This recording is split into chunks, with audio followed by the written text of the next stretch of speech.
Que savons-nous vraiment de l'espace ? Nous, les gens du XXIe siècle, avons l'impression d'en savoir beaucoup. Aucun recoin de l'univers ne peut échapper à notre attention et nous pensons déjà comprendre comment le monde fonctionne. Mais est-ce vraiment le cas ? Parfois, l'univers nous remet à notre place en nous lançant de nouvelles énigmes. C'est exactement ce qui s'est produit à l'automne de l'année folle qui vient de s'écouler, lorsque des scientifiques ont découvert une planète dont l'existence même remet en question notre vision habituelle de l'évolution et de la vie des objets cosmiques. Comme vous le savez, le ciel étoilé n'échappe jamais à l'attention des terriens, armés de satellites et de télescopes. L'un d'eux est Transiting Exoplanet Survey Satellite, le satellite de la National Aeronautics and Space Administration destiné à la recherche d'exoplanètes et de systèmes planétaires en dehors du système solaire. Les objectifs de ce programme, mené par un groupe international d'astronomes, sont des plus ambitieux. Avant tout, il s'agit de rechercher des exoplanètes semblables à la Terre qui pourraient à l'avenir devenir un foyer potentiel pour l'humanité. Le programme a déjà découvert de nombreux types de planètes, différents de celles qui se trouvent dans notre petit système solaire. En septembre 2020, les scientifiques ont observé un phénomène unique. Et il ne s'agit pas simplement d'une exoplanète, mais d'un véritable mini-système planétaire qui, en principe, ne devrait même pas exister. De quoi s'agit-il exactement ? Lorsque les astronomes ont observé le transit de NASATESS dans la constellation du Dragon, à environ 80 années-lumière de nous, quelque chose d'inhabituel a attiré leur attention. C'était un objet immense situé presque tout près d'une naine blanche peu lumineuse et tournant autour d'elle à une vitesse incroyable. Pour déterminer s'il s'agissait d'une étoile ou d'une planète, les scientifiques ont étudié le rayonnement infrarouge de l'objet à l'aide du télescope spatial Spitzer. Le résultat a choqué les scientifiques. Non seulement l'objet s'est avéré être une immense planète baptisée Naine Blanche 1856b, mais les scientifiques ont également découvert qu'elle était froide et non brûlante. À quoi peut-on s'attendre d'une planète qui s'est approchée aussi près de l'étoile ? La température maximale de Naine Blanche 1856 n'est que de 17 degrés Celsius, ce qui est comparable à la température de la Terre. Imaginez seulement une planète pratiquement collée à une étoile à moitié morte possède une température fraîche et confortable pour l'homme. De plus, la taille de Naine Blanche 1856b est comparable à celle de Jupiter, et elle est même 7 fois plus grande que son étoile mourante. La Naine Blanche n'est pas très grande, dépassant la Terre de seulement 40%. Pour se représenter à quoi ressemble ce duo, il suffit d'imaginer la Terre en orbite autour de la Lune, bien que proportionnellement, la Naine Blanche soit encore plus petite que sa planète. Avouez que c'est un spectacle étonnant, mais ce n'est pas le plus étrange. Naine Blanche 1856. B se trouve si près de son étoile que son année ne dure que 34 heures. C'est plus de 60 fois plus rapide que le temps qu'il faut à Mercure pour faire le tour du Soleil. Comment une planète peut-elle être si proche d'une étoile tout en restant aussi froide ? Pourquoi le rayonnement radioactif ne l'a-t-il pas détruite ? La question serait pertinente pour une étoile ordinaire comme le Soleil. Mais avec les naines blanches, la situation est tout à fait différente. De quoi s'agit-il exactement ? Les naines blanches sont l'une des voies finales de l'évolution des étoiles dont la masse n'est pas suffisante pour devenir des étoiles à neutrons. Pour cela, une étoile doit avoir une masse d'au moins 10 fois celle du Soleil. Les petites étoiles, quant à elles, aussi n'ont qu'une seule voie. Au cours des réactions thermonucléaires de nucléosynthèse, qui constituent la principale source d'énergie des étoiles, il arrive tôt ou tard un stade où l'étoile se dilate et devient une géante rouge. Sa température diminue alors.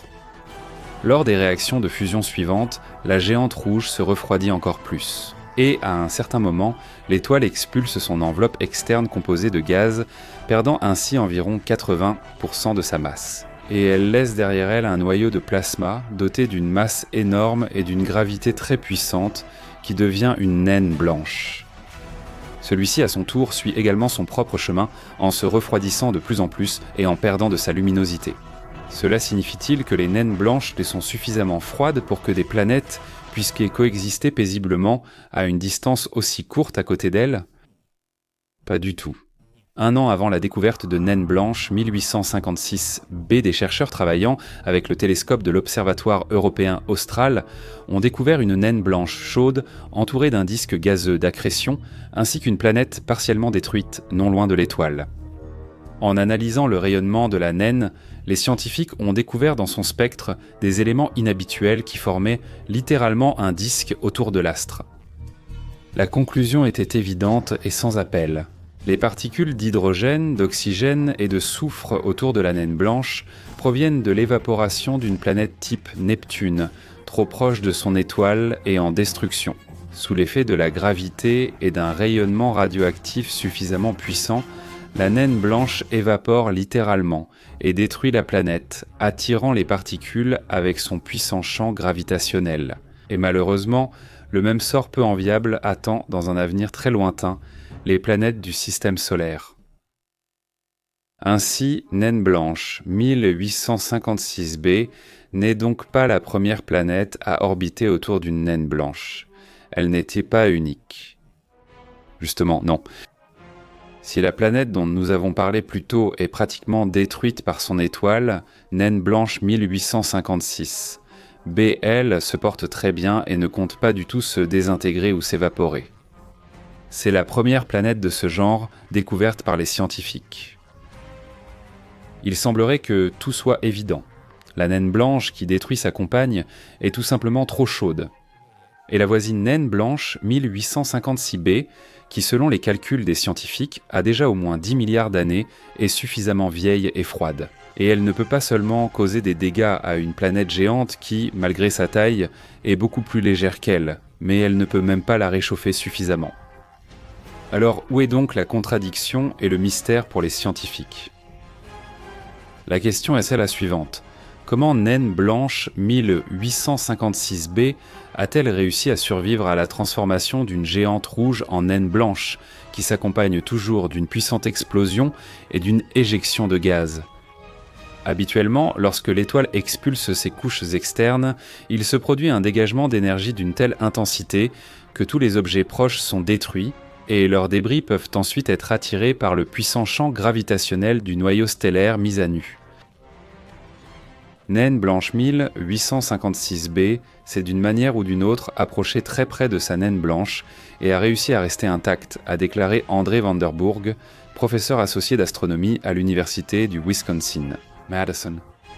Le processus de formation des naines blanches détruit les planètes voisines et tout ce qui s'approche trop près par la suite est généralement déchiré par l'énorme gravité de l'étoile. Nous avons encore beaucoup de questions sur la façon dont naine blanche 1856b s'est retrouvée à sa position actuelle et a survécu. Mais si naine blanche 1856b a réussi à survivre, cela signifie-t-il que la Terre a aussi une chance de ne pas être détruite lorsque notre Soleil subira la même transformation sombre dans plusieurs milliards d'années? Peut-être que tout dépend de la masse de la planète. Si la Terre avait la taille de Jupiter, elle pourrait survivre. Hélas, non. Malheureusement, l'existence de naine blanche 1856b ne prouve pas du tout qu'une planète puisse survivre à l'explosion d'une géante rouge. D'autant plus que, même si elle n'était pas détruite d'une manière ou d'une autre, naine blanche 1856b connaîtrait le même sort que la planète dont nous avons parlé précédemment. Elle serait brûlée et progressivement détruite par une naine blanche jeune et chaude. Cela signifie une seule chose. Au moment de l'explosion de la géante rouge, naine blanche 1856b devait se trouver à au moins 50 fois la distance actuelle de l'étoile, puis migrer beaucoup plus tard vers la naine blanche. Comment cela s'est-il produit? Il est clair que, malgré sa forte gravité, le noyau stellaire n'aurait pas pu attirer un objet si distant et massif. Les hypothèses avancées par les scientifiques à ce sujet sont nombreuses et variées. Le cas le plus probable est lié à plusieurs autres corps de la taille de Jupiter, proches de l'orbite initiale de naine blanche 1856b, a noté Juliette Becker, chercheuse 51 Pégasi B en planétologie au Caltech, l'Institut de technologie de Californie à Pasadena. L'influence gravitationnelle de ces objets massifs peut aisément provoquer l'instabilité menant la planète vers l'intérieur.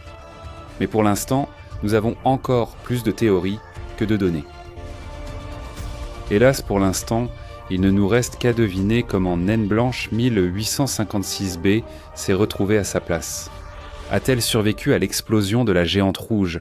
A-t-elle réussi à survivre sous le rayonnement d'une jeune étoile de plasma? Ou a-t-elle entrepris un très long et mystérieux voyage pour finalement se retrouver en orbite autour de la Naine Blanche? Les scientifiques français prévoient d'obtenir de nouvelles données concernant cette énigme grâce au futur télescope spatial James Webb. En attendant, il ne nous reste qu'à attendre des nouvelles et à réfléchir à quel point nous savons encore peu de choses sur la structure de ce monde. En 1950, le roman de Ray Bradbury, Chroniques martiennes, est paru. Mais l'écrivain aurait-il pu imaginer que son titre prendrait une signification loin d'être fantastique ? 70 ans plus tard, des millions de personnes suivent les nouvelles en provenance de Mars. Et aujourd'hui, j'ai pour vous une nouvelle toute fraîche. Température moins 90 tout droit de la mer martienne d'Acédalia. Alors, comme nous le savons déjà, le rover Perseverance a atterri le 18 février 2021. Une autre fierté des scientifiques a été la découverte d'un véritable champ de pierre. Et pour cause, les terriens peuvent déjà admirer une photo panoramique des roches martiennes. Il est difficile pour le travailleur de fonctionner dans de telles conditions. Mais ne vous inquiétez pas, les roues de Perseverance sont conçues pour bien pire. Elles offrent au rover une adhérence de bulldog avec le rude paysage martien grâce à des moteurs individuels pour chacune, des rayons et des tubes en titane, ainsi que 48 crampons sur chaque roue. Évidemment, des pierres de 40 cm de haut ne posent aucun problème pour lui. Et ce n'est pas tout. De haut, cela signifie donc que le rover peut tourner à 360 degrés, ce qui l'empêche de patiner. Si seulement Traxas pouvait intégrer une telle technologie. C'est impressionnant, on reste sans voix devant le génie des scientifiques et ingénieurs de l'appareil. Mais pourquoi ces talents perdent-ils chaque jour tant et tant de cellules nerveuses?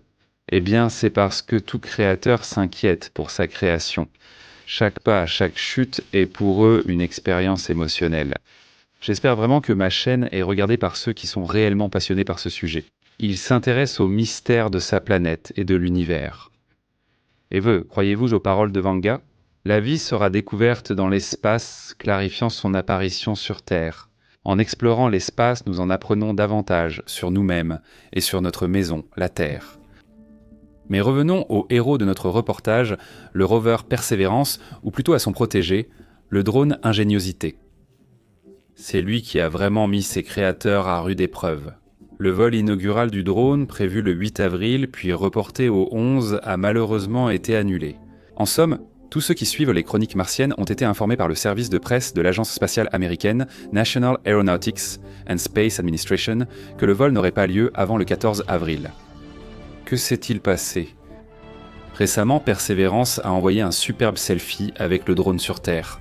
Et tout cela est dû à un logiciel qui a connu une défaillance. Malheureusement, la couverture du Wi-Fi non protégée par mot de passe sur Mars laisse encore à désirer et la mise à jour a pris beaucoup de temps.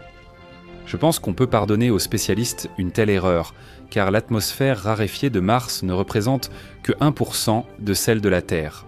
Dans ces conditions, tout le monde serait déconcerté. Le logiciel en a été mis à jour et la direction du déplacement d'Ingenuity est maintenant connue. Ce à quoi on pouvait s'attendre, car le petit appareil pesant seulement 1,8 kg est équipé de 2 puissantes hélices coaxiales, d'un diamètre de 1,20 m qui tournent à une vitesse incroyable de 2500 tours par minute. D'ailleurs, c'est un fait. Avant l'atterrissage du rover, Persévérance à la surface de la planète rouge, un autre rover martien appelé Curiosité a célébré un anniversaire particulier. Ce vieux bonhomme, qui est en fait un véritable laboratoire chimique autonome, est arrivé sur Mars le 6 août 2012. Au cours de son activité, il a constitué une véritable archive de paysages martiens et continue encore aujourd'hui à transmettre régulièrement à la Terre les prévisions météorologiques martiennes. Nous espérons que Persévérance répétera le succès de son collègue et travaillera tout aussi efficacement. Bien que rien n'est sûr. Il n'y a pas si longtemps, des images de la surface du Rebelle Rouge ont fait exploser Internet. Des centaines de milliers de personnes discutaient des images transmises par le rover à ses créateurs. On y voit clairement un arc-en-ciel. Mais un arc-en-ciel peut-il vraiment briller de ses couleurs sur Mars ? Bien sûr que non. À l'Administration nationale de l'aéronautique et de l'espace, la National Aeronautics and Space Administration, on a expliqué cette photo inhabituelle de Mars. L'arc-en-ciel se forme par la lumière réfléchie sur les gouttes d'eau. Or, ici, il manque d'eau pour la condensation et il fait trop froid pour l'eau liquide. Cet arc est un reflet dû à l'objectif. Mais alors, comment expliquer ces traces étranges à la surface de Mars ? J'attends vos hypothèses dans les commentaires. Récemment, Perseverance a réjoui ses créateurs par le succès d'une expérience révolutionnaire pour l'humanité. Comme on le sait, la principale mission du rover consiste à prélever du sol martien et à rechercher des traces de vie biologique. Mais ce travailleur infatigable a extrait le premier oxygène de l'atmosphère de la planète rouge. Selon les données en fait de l'Administration nationale de l'aéronautique et de l'espace, un tel succès incroyable a été rendu possible grâce à un appareil très compact appelé Mars Oxygen In Situ Resource Utilization Experiment, ou en abrégé, Mars Oxygen In Situ Resource Utilization Experiment. Grâce à cet appareil, 5,4 grammes d'oxygène ont été extraits. Cette quantité devrait suffire à assurer la vie d'un astronaute pendant environ 10 minutes. L'appareil n'a mis qu'1 heure, alors que la préparation de l'expérience a pris 2 heures entières. Mais est-ce vraiment si important quand la science-fiction devient réalité ? Peut-être n'est-ce pas un hasard si Evgeny Dolmatovsky, auteur de paroles célèbres, nous a promis des pommiers en fleurs sur Mars. Bien sûr, ce n'est qu'un début, mais il est prometteur. Il est possible que le temps où les gens pourront profiter des couchers et levers de soleil bleu sur Mars ne soit plus très loin. Oui, à cause de l'atmosphère diffuse, les levers et couchers de soleil sur cette planète étonnante sont radicalement différents de ceux de la Terre. L'oxygène sur Mars est essentiel pour la respiration des astronautes et le carburant des fusées, rendant impossible un aller simple vers la planète rouge. 50 tonnes d'oxygène et 14 tonnes de carburant pour fusée aller-retour pour 4 astronautes serait une tâche insurmontable pour les spécialistes. Désormais, la production de carburant directement sur place ne semble plus aussi fantastique grâce à la technologie innovante et très prometteuse Mars Oxygen In Situ Resource Utilization Experiment. Son fonctionnement sépare les atomes d'oxygène des molécules de dioxyde de carbone. Heureusement, il y en a en abondance sur Mars, pas moins de 96%. Existe-t-il une limite que nous, l'humanité, ne franchirons jamais ? Y a-t-il des endroits où nous n'arriverons jamais ? Quoi que nous fassions, il s'avère que oui. Même avec des méthodes de science-fiction incroyables, nous nous retrouvons piégés dans une immense poche de l'univers et la matière qu'elle contient. Alors combien d'univers existe-t-il réellement et jusqu'où l'humanité pourra-t-elle s'aventurer dans ces profondeurs ? Lorsque nous regardons le ciel nocturne, il semble que nous voyons les étoiles naître et mourir à nouveau dans un cycle qui paraît sans fin. Pourtant, c'est ainsi. Imaginez, la Voie lactée, un diamètre allant jusqu'à 200 000 années-lumière, contenant de 90 à 450 milliards d'étoiles. Répondez à la question. Combien d'étoiles naissent ici en une seule année ? Des millions ? Des milliers ? En fait, seulement 3. Vous êtes surpris ? Seulement 3 étoiles par an. 96% de toutes les étoiles ayant jamais existé dans l'univers sont déjà nées. Nous vivons au crépuscule de l'ère de la formation des étoiles. Aujourd'hui, nous vivons au commencement de la fin de l'univers tel que nous le connaissons. De plus, la formation de nouvelles étoiles va continuer à ralentir. Mais ce n'est pas tout. Il s'avère que l'univers s'éloigne de nous. De plus, la Voie lactée n'est pas seule. Avec Andromède et plus de 45 galaxies naines, elle forme le groupe local, une région d'environ 9 millions d'années-lumière de diamètre. On peut voir cela comme notre voisinage galactique. À partir de là, plus d'une centaine de groupes de galaxies similaires au groupe local forment le superamas Laniakea, qui lui-même n'est qu'un parmi un nombre immense de superamas. Au total, il existe actuellement plus de 2000 milliards de galaxies qui composent l'univers tel que nous le voyons à l'heure actuelle. Hélas, même si nous pouvions parcourir des distances à la vitesse de la lumière, il serait déjà impossible d'étudier environ 93% des galaxies que nous voyons actuellement. Pourquoi toutes ces galaxies sont-elles déjà hors de portée? Cela est relié à la façon dont les galaxies commencent leur existence depuis le Big Bang. Pour faire simple, environ 10 puissance moins 36 secondes après le Big Bang. Le jeune univers était une toute petite bulle d'énergie. Cependant, il n'était pas complètement homogène. Certaines de ses parties étaient un peu plus denses que d'autres, ce qui a eu de graves conséquences par la suite. Au cours d'un processus appelé inflation cosmique, l'univers observable s'est rapidement étendu, passant de la taille d'une petite bille à des trillions de kilomètres en une fraction de trillionième de seconde. Cela s'est produit si vite que ces infimes différences de densité ont été étirées, passant de taille subatomique à des distances galactiques. Et c'est seulement pour cette raison que l'univers visible est composé de régions plus ou moins denses. Les poches de l'univers sont remplies d'un peu plus de matière que l'espace qui les entoure. Mais finalement, même cette brève mais incroyablement puissante inflation a pris fin. Les forces gravitationnelles ont cherché à tout rassembler et unifier. Le groupe local, c'est notre maison dans cet immense univers. Mais à grande échelle, au-delà des poches comprimées, l'expansion de l'espace ne s'est pas arrêtée. Notre groupe local est entouré de matière, mais aucune de ces structures ou galaxies n'est liée gravitationnellement. Plus l'univers s'étend, plus les distances entre nous et les autres foyers de gravité augmentent. Mais pire encore, l'univers accélère son expansion. Pour l'instant, nous ne comprenons pas pourquoi cela se produit. C'est pourquoi nous formulons toutes sortes d'hypothèses sur l'existence de l'énergie noire. Vous pouvez l'imaginer comme un certain effet invisible, qui contribue à l'accélération de l'expansion de l'univers. Donc tout ce que nous devons savoir pour l'instant, c'est que l'univers s'étend de plus en plus rapidement. Cette expansion signifie qu'il existe un horizon cosmologique autour de nous. Tout ce qui se trouve au-delà de ces limites commence à s'éloigner de nous à une vitesse supérieure à celle de la lumière. D'où la conclusion, tout ce qui se trouve au-delà de l'horizon nous est définitivement inaccessible, et le restera sans doute toujours. Nous ne pourrons pas interagir avec cela, un peu comme l'horizon des événements d'un trou noir. 93% des galaxies que nous voyons aujourd'hui l'ont déjà franchi et sont perdues pour toujours. Mais attends une seconde, si nous ne pouvons en aucun cas interagir avec elles, pourquoi pouvons-nous encore les observer? Mais ici nous pouvons remercier la lumière. Et bien que la vitesse de la lumière soit le moyen le plus rapide que nous connaissions pour voyager dans l'univers, il lui faut quand même un certain temps pour parcourir la distance d'un point à un autre. Chaque seconde alumina la lumière nous parvient de billions de galaxies qui ont franchi l'horizon. En effet, lorsque leur lumière a été émise, elles étaient plus proches de nous. Nous étudions leur passé et comprenons leur position à cette époque. Ainsi, l'univers visible est littéralement plus vaste que l'univers avec lequel nous pouvons interagir.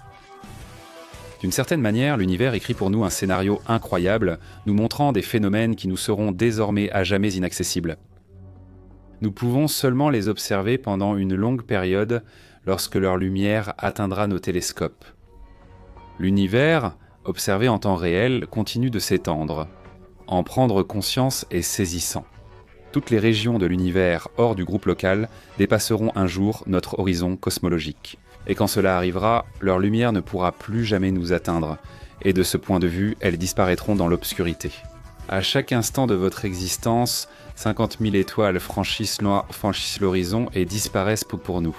Depuis le moment où vous avez lancé cette vidéo, environ 20 millions d'étoiles sont à jamais sorties de notre portée.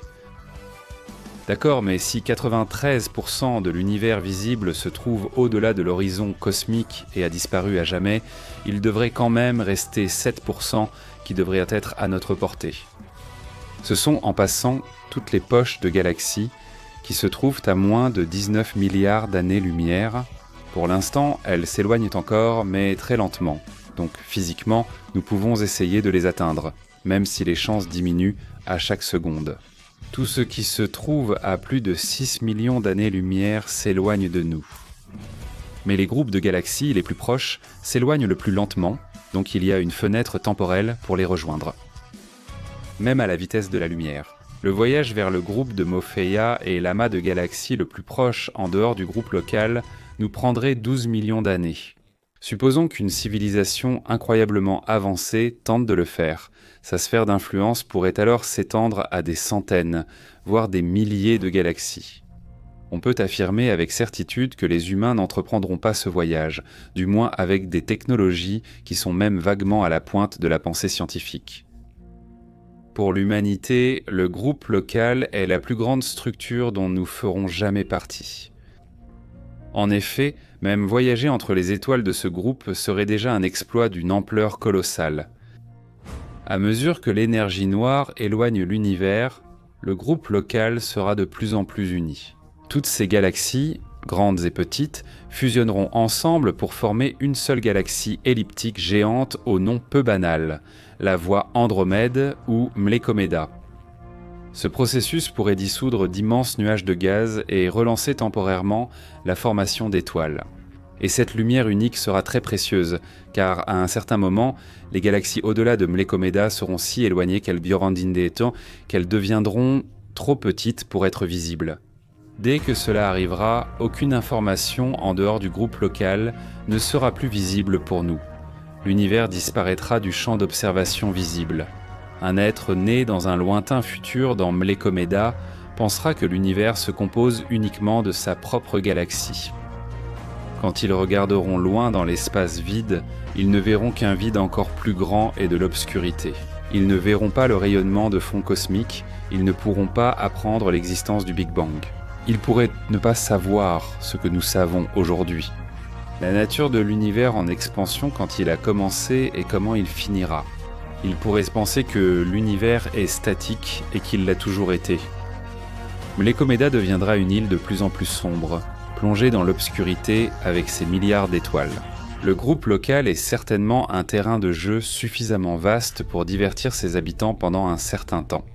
Après tout, nous ne comprenons toujours pas complètement comment quitter notre système solaire. Et si ce n'est pas nous, nos descendants auront encore des dizaines de milliards d'années devant eux pour explorer plus en détail notre galaxie. Et nous avons vraiment de la chance d'exister à ce moment idéal pour voir non seulement notre avenir, mais aussi notre passé le plus lointain, simplement en levant les yeux vers le ciel nocturne. Aussi isolé que soit le groupe local, c'est notre maison. La dernière frontière de l'humanité, contrairement aux rêves de science-fiction, se referme près de chez nous. La chaîne Hubble s'efforcera de faire connaître notre patrie cosmique au plus grand nombre. Mais nous n'y arriverons pas sans votre soutien. Vous pouvez non seulement regarder, mais aussi partager notre vidéo, ainsi qu'appuyer sur la cloche pour ne pas manquer la prochaine vidéo.